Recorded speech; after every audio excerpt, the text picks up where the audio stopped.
ഈ PSC പരീക്ഷകളൊക്കെ അടുത്തുകൊണ്ടിരിക്കുന്ന സമയത്ത് ഭയങ്കരമായിട്ടുള്ള പേടി വരുന്നു എന്നുള്ള കാര്യത്തിനെ പറ്റി ഞാൻ കുറച്ച് പഠിക്കാൻ ശ്രമിച്ചിട്ടുണ്ടായിരുന്നു. ഞാൻ പറഞ്ഞല്ലോ, ട്രിവാൻഡ്രത്തുള്ള എൻ്റെ ഒരു ഫ്രണ്ട് നടത്തുന്ന ഫേമസ് ആയിട്ടൊരു PSC സെൻറ്ററിൽ അവിടെയുള്ള കുറച്ച് കുട്ടികൾക്ക് കോമ്പറ്റീഷൻ അടുത്തുകൊണ്ടിരിക്കുന്ന സമയത്ത് വളരെ പേഴ്സണൽ ആയിട്ടുള്ള ഒരു ഓൺലൈൻ ക്ലാസ് ഞാൻ എടുത്തു കൊടുത്തിട്ടുണ്ടായിരുന്നു.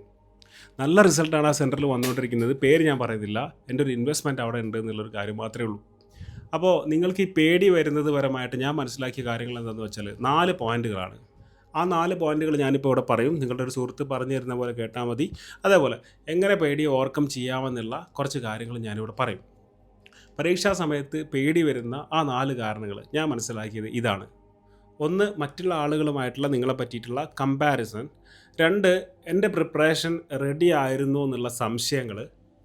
3, നിങ്ങൾ മാസങ്ങളോളം പഠിച്ച് വന്ന ആളാണെങ്കിൽ പോലും നിങ്ങൾ എക്സാം എന്ന് പറഞ്ഞ് ഡീൽ ചെയ്യാൻ പോകുന്നത് വെറും 1-2 മണിക്കൂർ നേരത്തേക്കാണ്. ആ സമയത്തിനിടയിൽ എങ്ങനെ എല്ലാ ക്വസ്റ്റ്യൻസും ഞാൻ അറ്റൻഡ് ചെയ്തിട്ട് എനിക്ക് അവിടെ എങ്ങനെ വിജയം നേടാൻ കഴിയുമെന്നുള്ള എക്സ്പീരിയൻസ് ഇല്ലായ്മ.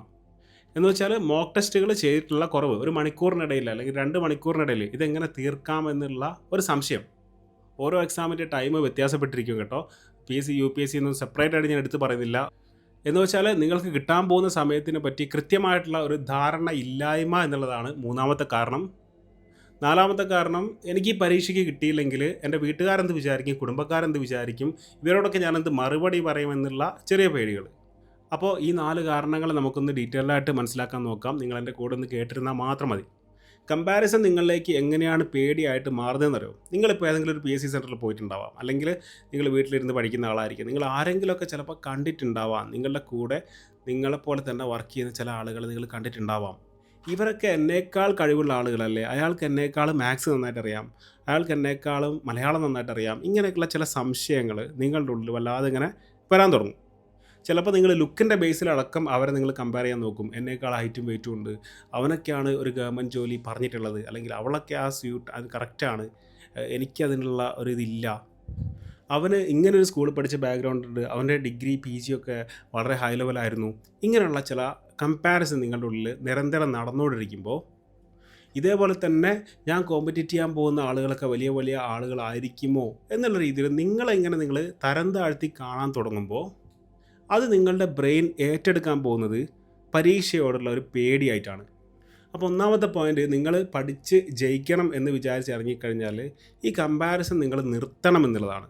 അതെങ്ങനെ നിങ്ങൾക്ക് നിർത്താൻ കഴിയുക? അതിന് നിങ്ങളുടെ പൊട്ടൻഷ്യലിനെ പറ്റിയിട്ടുള്ള കൃത്യമായിട്ടുള്ള ധാരണ നിങ്ങൾക്ക് വേണം. ഞാൻ ആരാണ്, എൻ്റെ കഴിവുകൾ എന്തൊക്കെയാണ്, ഞാൻ ആരോടൊക്കെ കോമ്പറ്റീറ്റ് ചെയ്ത് വന്ന ആളാണ്, എത്ര നല്ല സ്കൂളുകളിൽ കോളേജുകളിൽ പഠിച്ച ബാക്ക്ഗ്രൗണ്ട് എനിക്കുണ്ട്. ഇതിനെപ്പറ്റിയൊക്കെ ആലോചിക്കുമ്പോൾ ഉള്ളിൽ കോൺഫിഡൻസ് വരുന്ന ചില ചിന്തകൾ നിങ്ങളുടെ ഉള്ളിൽ പ്രോഗ്രാംഡ് ആവണം. അതായത് ഇങ്ങനെ വേണം നിങ്ങൾ ചിന്തിക്കാൻ: എനിക്ക് ഇത്രയേറെ നല്ല ബാക്ക്ഗ്രൗണ്ട് ഉണ്ട്, ഞാൻ പഠിച്ച സ്കൂളൊക്കെ പൊളിയായിരുന്നു, എന്നെ പഠിപ്പിച്ച മാഷന്മാരൊക്കെ അടിപൊളിയായിരുന്നു, എനിക്ക് IT നല്ല സ്കില്ലുണ്ട്, എനിക്ക് മാത്സ് നന്നായിട്ട് ഈസി ആയിട്ട് മനസ്സിലാവും, ബയോളജി സയൻസ് എന്നൊക്കെ പറയുന്നത് എനിക്ക് ഭയങ്കര ഇൻട്രസ്റ്റ് ഉള്ള കാര്യങ്ങളായിരുന്നു, ഹിസ്റ്ററി ഞാനൊന്ന് ഇരുന്ന് പഠിച്ചാൽ കൂളായിട്ട് എനിക്ക് മനസ്സിലാക്കിയെടുക്കാവുന്ന കാര്യമുള്ളൂ. ഇതേപോലെ നിങ്ങളുടെ പോസിറ്റീവിനെ പറ്റി ആലോചിച്ചിട്ട് നിങ്ങളെപ്പറ്റി തന്നെ ഒരു ഗട്ട്സ് ഉണ്ടാക്കിയെടുക്കാൻ നിങ്ങൾ തയ്യാറാവണം. അതിൻ്റെ കൂടെ തന്നെ എവിടെയായിരിക്കും എനിക്ക് മാർക്ക് കുറയാൻ സാധ്യത ഉള്ളത് എന്ന് റെക്കഗ്നൈസ് ചെയ്യാൻ കൂടെ നിങ്ങൾക്ക് പറ്റണം. അതിന് എത്ര സമയം എടുക്കുമെന്നറിയോ? ആകെ 1-2 മണിക്കൂർ മതി. നിങ്ങളൊരു ബുക്ക് എടുത്തിട്ട് കുറച്ച് കാര്യങ്ങൾ എഴുതുക, നിങ്ങളെ പറ്റിയിട്ടുള്ള കുറച്ച് പോസിറ്റീവ്സ് എഴുതുക. സ്കൂളിൽ പഠിക്കുന്ന സമയത്ത് IT ഇംഗ്ലീഷിലൊക്കെ ഞാൻ ബെസ്റ്റായിരുന്നു, ഈ മാത്സ് ബയോളജി എന്ന് പറയുന്നത് എനിക്ക് വലിയ വിഷയമുള്ള കാര്യങ്ങളൊന്നുമല്ല. ഇതേപോലെ നിങ്ങളുടെ പോസിറ്റീവ്സ് കൃത്യമായിട്ട് ഒരു 1-2 പേജിൽ എഴുതി വെച്ചിട്ട് ഇത് ഇടയ്ക്കിടയ്ക്ക് നിങ്ങൾ വായിക്കാൻ തയ്യാറാവണം. ഇത് ചെയ്ത് കഴിഞ്ഞാൽ ഇനി നിങ്ങൾ കാണാൻ പോകുന്ന കോമ്പറ്റീറ്റേഴ്സ് ഉണ്ട്, നിങ്ങളുടെ കൂടെ വർക്ക് ചെയ്യാൻ പോകുന്ന, നിങ്ങൾ പഠിക്കാൻ പോകുന്ന സെൻറ്ററിൽ നിങ്ങൾ ദിവസവും കാണാൻ പോകുന്ന, അല്ലെങ്കിൽ നിങ്ങളെ എന്നും വിളിക്കാൻ സാധ്യതയുള്ള കുറച്ച് ആളുകളെ പറ്റിയിട്ടൊക്കെ നിങ്ങളൊന്ന് ചിന്തിക്കുക. ഇവരുമായിട്ട് ഇനി നിങ്ങൾ കമ്പയർ ചെയ്യുമ്പോൾ നിങ്ങൾ എഴുതി വെച്ച പ്രോഗ്രാം വേണം ആക്ടിവേറ്റ് ആവാൻ. എന്ന് വെച്ചാൽ ഇനി ഞാൻ കാണാൻ പോകുന്ന ആളുകളൊക്കെ വെച്ച് ഞാൻ കമ്പയർ ചെയ്യുമ്പോൾ ഞാൻ അത്ര മോശക്കാരനൊന്നും അല്ല എന്നുള്ള ഒരു പ്രോഗ്രാം അവിടെ വർക്ക് ചെയ്യാൻ തുടങ്ങണം. അത് വർക്ക് ചെയ്യാൻ തുടങ്ങുന്നതോടുകൂടി ഈ കമ്പാരിസൺ എന്നുള്ള പേടി അവിടെ തീരാൻ പോവുകയാണ്. പ്ലസ് അതിൻ്റെ കൂടെ നിങ്ങൾ ചിന്തിക്കേണ്ട വേറൊരു കാര്യം കൂടെ ഉണ്ട്. എല്ലാവരെ പറ്റി ഇങ്ങനെ ആലോചിച്ചിരിക്കാൻ വേണ്ടിയിട്ടല്ല നിങ്ങളിങ്ങനൊരു കാര്യത്തിലേക്ക് ഇറങ്ങിയിട്ടുള്ളത്. നിങ്ങൾ എന്തിനാണ് ഇറങ്ങിയത്? എന്നെക്കൊണ്ട് ഇത് നേടാൻ കഴിയുമെന്നുള്ള ആ ഒരു ഗഡ്സിൻ്റെ പുറത്ത് ഇറങ്ങിയത് അല്ലേ? അത് നേടി കാണിച്ചു കൊടുക്കേണ്ടത് നിങ്ങളെ തന്നെയാണ്. പകുതി വെച്ച് നിർത്താനോ മറ്റുള്ളവരെ പറ്റി ആലോചിച്ച് ടെൻഷൻ അടിക്കാനോ അല്ല നിങ്ങൾ ഇറങ്ങിയത്. കുളിക്കാൻ വേണ്ടി നിങ്ങളൊരു കുളത്തിൽ ഇറങ്ങിക്കഴിഞ്ഞാൽ കുളിച്ച് കയറ് തന്നെ വേണം, അല്ലാണ്ട് കാല് മാത്രം നനച്ചിട്ട് പിറകിലേക്ക് തന്നെ പോവല്ല വേണ്ടത്. അപ്പോൾ എനിക്കിത് നേടിയേ പറ്റൂ എന്നുള്ള ആ ഒരൊറ്റ ലക്ഷ്യം നിങ്ങളുടെ ഓരോ സെല്ലിലേക്കും ഇഞ്ചെക്റ്റ് ചെയ്ത് കയറ്റുന്ന പോലെ ചിന്തിക്കാൻ നിങ്ങൾക്ക് പറ്റണം. അതിനെന്ത് ചെയ്യണം? 24 മണിക്കൂർ നിങ്ങളുടെ തലയിൽ അത് കിടന്ന് കറങ്ങണം. നിങ്ങളുടെ ഡ്യൂട്ടി അതാണ്. വേറെ ഒന്നിനൊരു പ്രയോറിറ്റിയും കൊടുക്കേണ്ട ആവശ്യം നിങ്ങൾക്കിപ്പോൾ ഇല്ല. ഇനി രണ്ടാമത്തെ പേടി ആവാനുള്ള റീസൺ എന്ന് പറഞ്ഞാൽ പ്രിപ്പറേഷന് വേണ്ടിയിട്ട് ഞാൻ ഉപയോഗിക്കുന്ന മെറ്റീരിയൽസും കാര്യങ്ങളൊക്കെ കറക്റ്റ് ആണോ എന്നുള്ളൊരു പേടിയാണ്. ഈ രണ്ടാമത്തെ പോയിൻ്റ് ബുദ്ധിപരമായിട്ട് കളിക്കുന്ന ഒരു കളിയാണ്. വരാൻ പോകുന്ന എക്സാമിന് ഏത് ഗൈഡ് ഞാൻ വായിക്കണം, ഏത് ഗൈഡ് എത്ര മണിക്കൂർ ഞാൻ പഠിക്കണം എന്നുള്ള കാര്യത്തിൽ കണ്ണിങ് ആയിട്ടുള്ള നോളജ് നിങ്ങൾക്ക് വേണം. ഈ സ്മാർട്ട് വർക്ക് ചെയ്യുന്നവർ വിജയിക്കുമെന്ന് പറയുന്നൊരു കാര്യം നിങ്ങൾ കേട്ടിട്ടില്ലേ? അത് ഇവിടെയാണ് വർക്കാവുന്നത്. ഏത് ഗൈഡ് ഞാൻ വാങ്ങണം, എത്ര മണിക്കൂർ ഞാൻ പഠിക്കണം എന്നുള്ള കാര്യത്തിൽ കൃത്യമായിട്ടുള്ള അജണ്ട, കൃത്യമായിട്ടുള്ള കലണ്ടർ, കൃത്യമായിട്ടുള്ള ടൈം ടേബിളൊക്കെ നിങ്ങളുടെ കയ്യിലുണ്ടോ എന്നുള്ളത് നിങ്ങളൊന്ന് ഇരുന്ന് പഠിച്ച് റിസർച്ച് ചെയ്യേണ്ട ഒരു കാര്യമാണ്. ഇവിടെ നിങ്ങൾ പരാജയപ്പെടുകയാണെങ്കിൽ ഇത് വലിയൊരു പേടിയായിട്ട് മാറിക്കൊണ്ടിരിക്കും. അപ്പോൾ ഇവിടെ നിങ്ങൾക്കൊരു പരാജയം ഉണ്ടാകാൻ പാടില്ല. കൃത്യമായിട്ടുള്ള റൂട്ട് മാപ്പ് നിങ്ങളുടെ കയ്യിൽ വേണം. എന്ത് വില കൊടുത്തിട്ടാണെങ്കിലും ഇരുന്ന് അത് ഉണ്ടാക്കുക, വാങ്ങിക്കേണ്ട കാര്യങ്ങളൊക്കെ വാങ്ങുക, ഇൻസ്റ്റാൾ ചെയ്യേണ്ട ആപ്പൊക്കെ ഇൻസ്റ്റാൾ ചെയ്യുക, റെഫർ ചെയ്യേണ്ട യൂട്യൂബ് ചാനലൊക്കെ റെഫർ ചെയ്യുക. നിങ്ങളിപ്പോൾ എന്തെങ്കിലും ഒരു ബിസിനസ് തുടങ്ങിയിട്ട് രക്ഷപ്പെടാൻ പോകുകയാണെന്ന് വിചാരിക്കുക, മിനിമം ഒരു 50,000 രൂപയെങ്കിലും നിങ്ങളൊരു ബേസ് മണി നിങ്ങൾ കാണണ്ടേ. അതേപോലെ തന്നെ നിങ്ങൾക്ക് ഇഷ്ടമുള്ള എക്സാമിൽ വിജയിക്കാമെന്ന് പറഞ്ഞാലും അതിന് കുറച്ച് ചില പൈസ ചിലവുകൾ ഉണ്ടാവാം.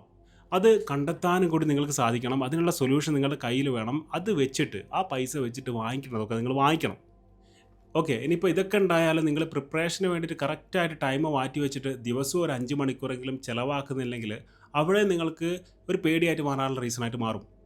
അപ്പോൾ ഇതൊക്കെ വായിച്ച് ഇരുന്ന് പഠിക്കാൻ ദിവസവും ഒരു ടൈം മാറ്റി വെക്കുക എന്നുള്ളത് നിങ്ങളുടെ ഉത്തരവാദിത്തമാണ്. അത് നിങ്ങളുടെ മിഷനിലേക്കുള്ള ഒരു ഫസ്റ്റ് സ്റ്റെപ്പാണ്. കഴിഞ്ഞ വീഡിയോയിൽ ഞാൻ പറഞ്ഞിട്ടുണ്ട്, ആകാശം ഇടിഞ്ഞു വീണാലും ഭൂമി കുലുക്കണ്ടായാലും ഞാൻ ഇന്ന സമയം വരെ പഠിച്ചിരിക്കും. ആ ചിന്ത നിങ്ങളിലേക്ക് കൊടുത്തിരിക്കണം. ആ സമയത്ത് ഒരു ഡിസ്ട്രാക്ഷനും കടന്നു വരാൻ നിങ്ങൾ സമ്മതിക്കരുത്. അത് നിങ്ങളുടെ ഫോണായാലും കുടുംബക്കാരായാലും നിങ്ങളുടെ അനിയനായാലും അനിയത്തിയായാലും ചേച്ചിമാരായാലും എന്താണെങ്കിലും അവരൊക്കെ സൈഡാക്കി വെക്കുക. കുറച്ച് നേരത്തേക്ക് മിനിമം ഡെയിലി ഒരു 5 മണിക്കൂർ ഇരുന്ന് പഠിക്കുന്ന ഒരു കൾച്ചർ നിങ്ങൾ ഡെവലപ്പ് ചെയ്തെടുക്കുക. ഇങ്ങനെ ചെയ്യാൻ തുടങ്ങുന്ന ഒരാൾക്ക് രണ്ടാമത്തെ സെക്ഷനിലുള്ള പേടി പോയി. ഓക്കെ, ഇനി മൂന്നാമത്തെ പേടീൻ്റെ കാരണമാകുന്നത് കുറഞ്ഞ സമയത്തിനുള്ളിൽ എല്ലാം എഴുതി കഴിയുമോ എന്നുള്ള പേടിയാണ്. അതിന് മോക്ക് ടെസ്റ്റുകളും കഴിഞ്ഞ ക്വസ്റ്റ്യൻ പേപ്പേഴ്സൊക്കെ മസ്റ്റാണ് നിങ്ങളെടുത്ത്. കഴിഞ്ഞ പ്രാവശ്യം ഇതേ എക്സാമിന് വേണ്ടി നടത്തിയിട്ടുള്ള ക്വസ്റ്റ്യൻ പേപ്പേഴ്സ് ഇത്ര ടൈമിൻ്റെ ഇടയിൽ എനിക്ക് തീർക്കാൻ പറ്റുമെന്നുള്ള വിശ്വാസം ഉണ്ടാക്കിയെടുക്കുന്ന രീതിയിൽ നിങ്ങൾ ഇരുന്ന് ചെയ്യാൻ തയ്യാറാവണം. അത് ഒന്നോ രണ്ടോ ഒന്നും ചെയ്താൽ പോരാ, മിനിമം ഒരു 10-200 എണ്ണെങ്കിലും നിങ്ങൾ ഇരുന്ന് ചെയ്യണം. ഇത് ഇരുന്ന് ചെയ്ത് പ്രാക്ടീസുള്ള ആളുകൾക്ക് എക്സാമിനെ പറ്റി ആലോചിക്കുമ്പോൾ വലിയ ടെൻഷൻ ഉണ്ടാവില്ല. ഇതാണ് മെയിൻ പാർട്ട്. ഇനി റിവ്യൂ എന്ന് പറയുന്നൊരു കാര്യമുണ്ട്. അത് ഞാൻ ഇതിൻ്റെ കൂടെ ജസ്റ്റ് ഒന്ന് പറഞ്ഞു പോകുന്നേ ഉള്ളൂ. നിങ്ങൾ പഠിച്ച കാര്യങ്ങൾ ഇടയ്ക്കെങ്കിലും നിങ്ങൾ റിവ്യൂ ചെയ്യാൻ തയ്യാറല്ലെങ്കിൽ ഇതൊന്നും തലയിൽ നിൽക്കില്ല.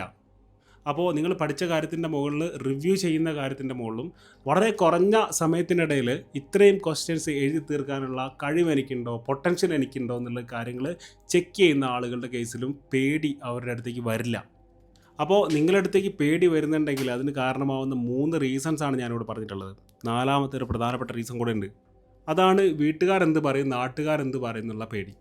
ഞാനൊരു കാര്യം പറയട്ടെ, നിങ്ങളെ ഈ ലോകത്ത് ആരൊക്കെ അവോയ്ഡ് ചെയ്താലും ആരൊക്കെ നിങ്ങളെ വേദനിപ്പിച്ചാലും നിങ്ങളെ ലൈഫ് ടൈം സപ്പോർട്ട് ചെയ്യുന്ന 2 ആൾക്കാരുണ്ട്. അത് നിങ്ങളുടെ അച്ഛനും അമ്മയാണ്. ഇവർ നിങ്ങളെ കുറച്ചൊക്കെ ഒന്ന് ചീത്ത പറയുന്നുണ്ടെങ്കിലും ഇവരെന്നും നിങ്ങളുടെ കൂടെ തന്നെ ഉണ്ടാവും. നിങ്ങൾക്ക് കിട്ടട്ടെ എന്ന് ഒരുപാട് പ്രാർത്ഥിക്കുന്ന 2 ആളുകളാണ് ഇവർ. ഇവർ പോലും നിങ്ങളെ സപ്പോർട്ട് ചെയ്യുന്നില്ല എന്ന് വിചാരിക്കുക. സ്വന്തം പവർ എന്താണെന്ന് ഈ ലോകത്തിന് കാണിച്ചു കൊടുക്കുക. എനിക്ക് ഒരാളുടെ ആവശ്യമില്ല, എനിക്ക് ഞാൻ തന്നെ ധാരാളമാണെന്ന് പറഞ്ഞുകൊണ്ട് അങ്ങ് മെനക്കെട്ടങ്ങ് ഇറങ്ങുക. ഇനി നാട്ടുകാരെ പറ്റി പറയാം. നിങ്ങൾക്ക് ഫുഡ് തരുന്ന അവരാണോ, നിങ്ങൾക്ക് വസ്ത്രം തരുന്ന അവരാണോ, നിങ്ങളുടെ വീടിൻ്റെ ഓണർ അവരാണോ? അല്ല. ഈ മനുഷ്യൻ എന്ന് പറഞ്ഞാൽ അവൻ ഒരു സോഷ്യൽ ആനിമലാണ്. അവൻ്റെ ചുറ്റിൽ ഒരുപാട് ആളുകളുണ്ടാവും. അത് ഏത് നാട്ടിൽ നിങ്ങൾ ജീവിച്ചാലും അങ്ങനെ തന്നെ വരൂ. ഇവരൊന്നും തലയിൽ വെച്ച് നടക്കലല്ല നിങ്ങളുടെ ജോലി. നിങ്ങളുടെ ജോലി എക്സാമിന് കിട്ടുക എന്നുള്ള ഒരൊറ്റ കാര്യമാണ്.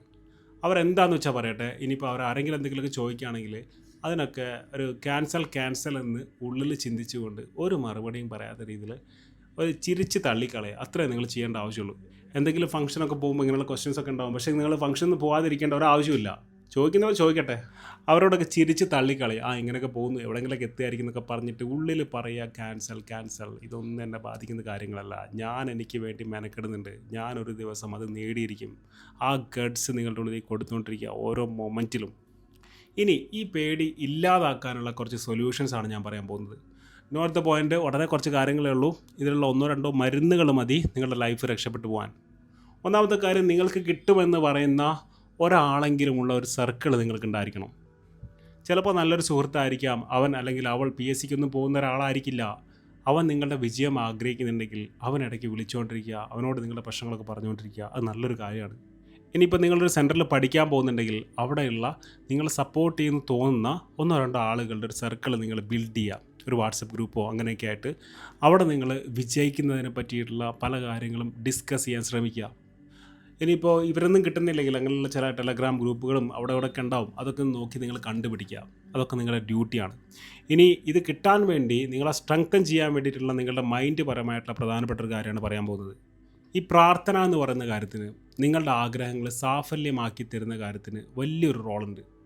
നിങ്ങൾ ഓരോ സമയം പ്രാർത്ഥിക്കുമ്പോഴും നിങ്ങളുടെ മൈൻഡിൽ ചില കാര്യങ്ങൾ പോസിറ്റീവായിട്ട് ഇങ്ങനെ എഴുതപ്പെടും. എനിക്കത് കിട്ടിയേ പറ്റൂ എന്നുള്ള രീതിയിൽ ചില കാര്യങ്ങളുടെ വൈബ്രേഷനിലേക്ക്, നിങ്ങൾ ആഗ്രഹിക്കുന്ന ഫ്രീക്വൻസിയിലേക്ക് നിങ്ങളുടെ മൈൻഡ് ഇങ്ങനെ കൊണ്ടുപോകും. നിങ്ങൾക്ക് സമയം കിട്ടുമ്പോൾ കണ്ണടച്ച് ഒരു 10-20 മിനിറ്റ് നന്നായിട്ടിരുന്ന് പ്രാർത്ഥിക്കുക. ആ പ്രാർത്ഥനയിൽ വിഷ്വലൈസേഷൻ വരണം, കരച്ചിൽ വരണം, നിങ്ങളുടെ ആഗ്രഹങ്ങൾ മുഴുവനും വരണം. നിങ്ങൾ ആ ഫ്രീക്വൻസിയിലേക്ക് നിങ്ങൾ എത്തിക്കണം. എനിക്കത് കിട്ടിയേ പറ്റൂ, വേറെ ഓപ്ഷൻ ഇല്ല എന്ന് നിങ്ങൾ നിങ്ങളോട് തന്നെ പറയണം. നമ്മൾ ആഗ്രഹിക്കുന്ന ഫ്രീക്വൻസിയിലേക്ക് നമ്മൾ മാറാൻ പ്രാർത്ഥനയ്ക്കും വിഷ്വലൈസേഷനും മെഡിറ്റേഷനും ഒക്കെ വലിയൊരു കഴിവുണ്ട്.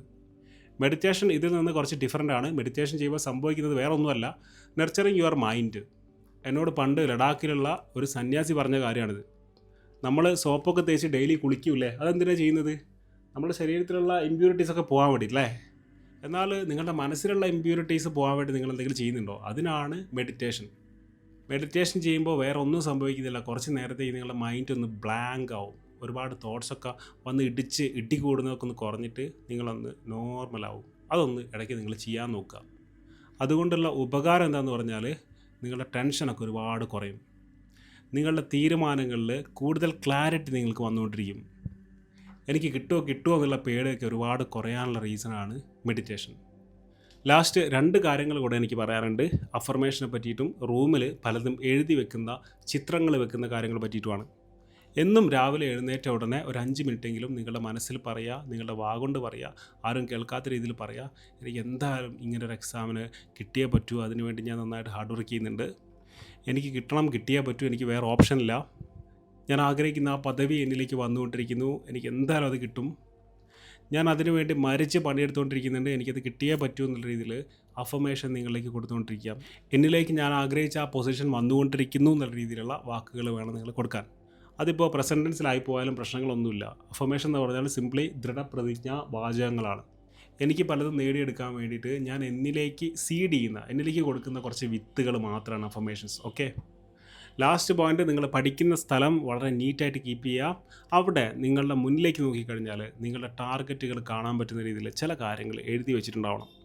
ഡിസംബർ 25 ഇടയിൽ ഇങ്ങനെ ഒരു ലെവലിലേക്ക് ഞാൻ എത്തിയിരിക്കും. നിങ്ങൾ ആഗ്രഹിക്കുന്ന ആ പൊസിഷനിലുള്ള ചില റോൾ മോഡലുകളുടെയൊക്കെ ഫോട്ടോസൊക്കെ അവിടെ ഇങ്ങനെ വെച്ചാൽ അത് നിങ്ങൾക്ക് ഭയങ്കരമായിട്ട് ഉപകരിക്കും. ഞാൻ ലാസ്റ്റ് എടുത്ത കാറ് BMW 5 സീരീസ് ആണ്, 2024. അതിൻ്റെ ഫോട്ടോ, ഒരു ചെറിയ ഫോട്ടോ, ഒരു A4 സൈസിലുള്ള ഫോട്ടോ എൻ്റെ ഓഫീസിലും എൻ്റെ വീട്ടിലും ഉണ്ടായിരുന്നു. എൻ്റെ ടേബിളിൽ അതിൻ്റെ ഒരു ചെറിയൊരു മിനിയേച്ചർ വാങ്ങിച്ചിട്ട് ഞാൻ വെച്ചിട്ടുണ്ടായിരുന്നു കുറേ കാലം. ഒരു 1 ഇയറിൻ്റെ അടുത്ത് അതെൻ്റെ മേശപ്പുറത്തുണ്ടായിരുന്നു. അപ്പോൾ അതുപോലെ നിങ്ങളുടെ ആഗ്രഹങ്ങൾ നിങ്ങൾ എന്ത് ചെയ്യണം, എവിടെയെങ്കിലുമൊക്കെ ഒട്ടിച്ച് വെക്കാനോ ഒക്കെ നിങ്ങൾ തയ്യാറാവണം. ഒറ്റൊരു കാര്യം കൂടെ ആഡ് ചെയ്യട്ടെ, നിങ്ങൾ ഉറങ്ങാൻ പോകുന്ന സമയത്ത് ഡെയിലി നിങ്ങളിലേക്കൊരു സ്ലീപ്പിംഗ് മെഡിറ്റേഷൻ പോലെ, സ്ലീപ്പിംഗ് വിഷ്വലൈസേഷൻ പോലെ നിങ്ങളുടെ ആഗ്രഹങ്ങൾ നിങ്ങളിങ്ങനെ ഒരു TV സ്ക്രീനിൽ കാണുന്ന പോലെ ഇങ്ങനെ കണ്ടുകൊണ്ടിരിക്കുക. ഒരു സിനിമാ തിയേറ്ററിൽ നിന്ന് കാണുന്ന പോലെ നിങ്ങളുടെ ആഗ്രഹങ്ങൾ, നിങ്ങളുടെ അവിടെയുള്ള ഡ്രസ്സിങ് എങ്ങനെയായിരിക്കും ഒക്കെ നിങ്ങളിങ്ങനെ കണ്ടുകൊണ്ടിരിക്കുക. എന്നിട്ട് വേണം നിങ്ങൾ ഉറങ്ങാൻ. Thanks a lot. നിങ്ങൾക്ക് എന്തായാലും കിട്ടട്ടെ എന്ന് ആശംസിക്കുന്നു. God bless you.